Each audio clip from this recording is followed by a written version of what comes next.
Assalamualaikum everyone, welcome back to my channel.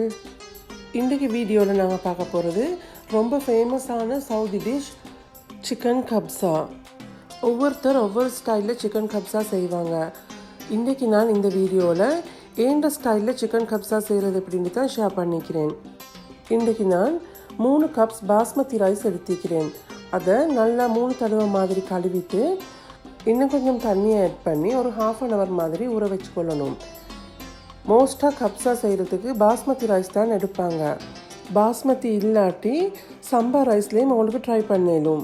அடுத்ததாக இந்த கப்ஸாவுக்கு தேவையான ஸ்பைசஸ் என்னென்னு பார்த்துடுவோம்.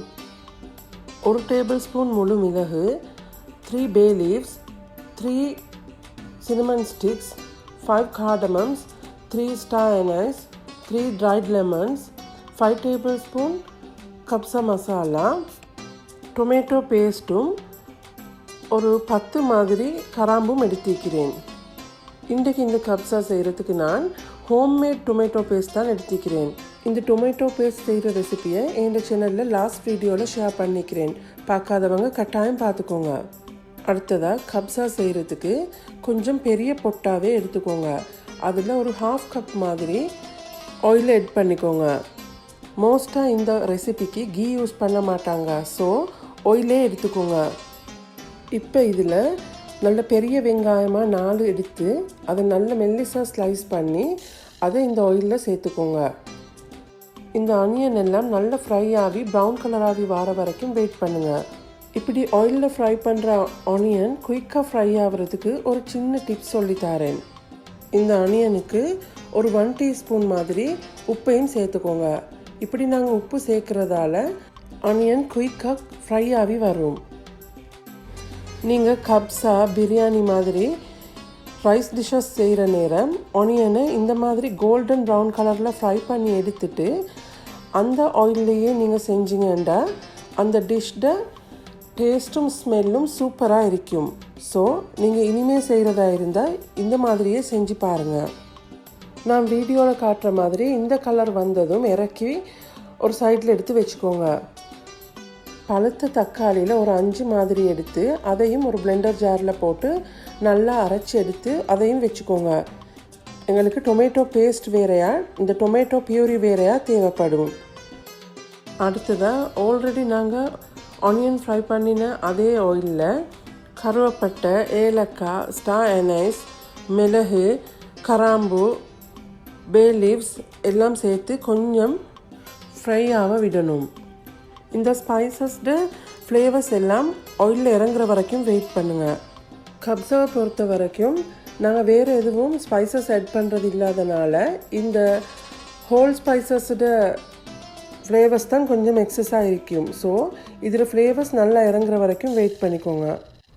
இப்போ இதில் 3 டேபிள் ஸ்பூன் ஜிஞ்சர் கார்லிக் பேஸ்ட்டும் ஒரு 3 ட்ரைட் லெமனும் சேர்த்து நல்லா ஃப்ரை பண்ணிக்கோங்க. ட்ரை லெமன் எங்கே வாங்குறதுன்னு யோசிக்காதீங்க. இப்போ எல்லா சூப்பர் மார்க்கெட்ஸ்லேயும் மாதிரி இந்த ட்ரை லெமன் கிடைக்கிது. அப்படி இல்லாட்டி லெமனை கொஞ்சம் அவிச்சு அதையும் சேர்த்துக்கொள்ளணும்.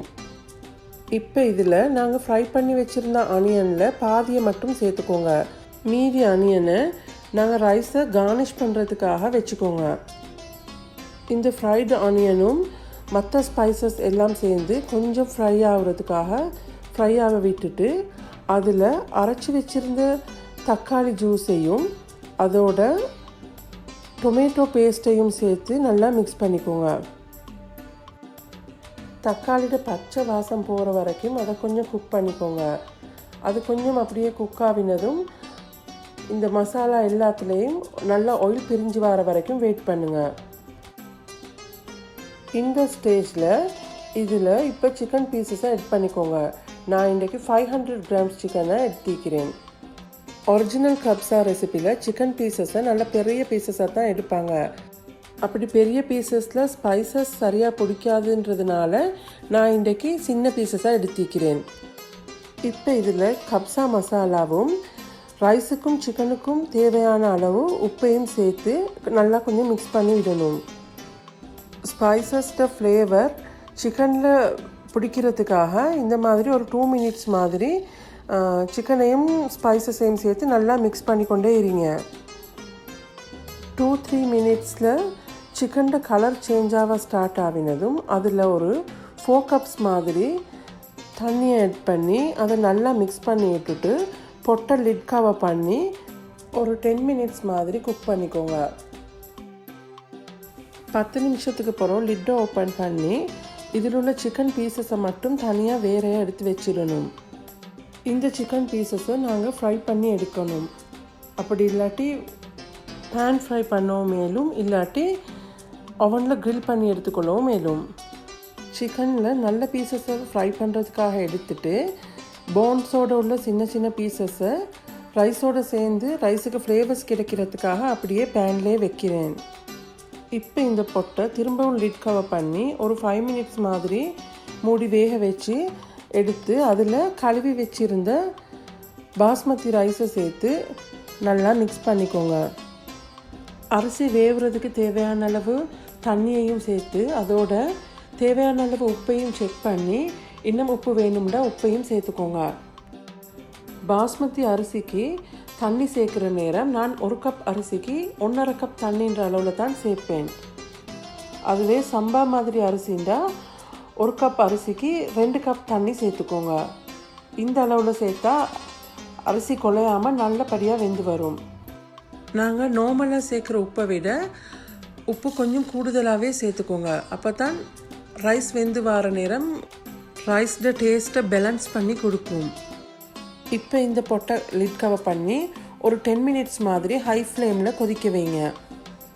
அதே நேரம் நாங்கள் ஆல்ரெடி எடுத்து வச்சுருந்த சிக்கன் பீசஸுக்கு இன்னும் கொஞ்சம் chilli powder, salt, Lime juice எல்லாம் சேர்த்து நல்லா மிக்ஸ் பண்ணிவிட்டு ஃப்ரை பண்ணி எடுத்துக்கொள்ளணும். நான் இன்றைக்கி ஏர் ஃப்ரையரில் தான் ஃப்ரை பண்ணுறேன்.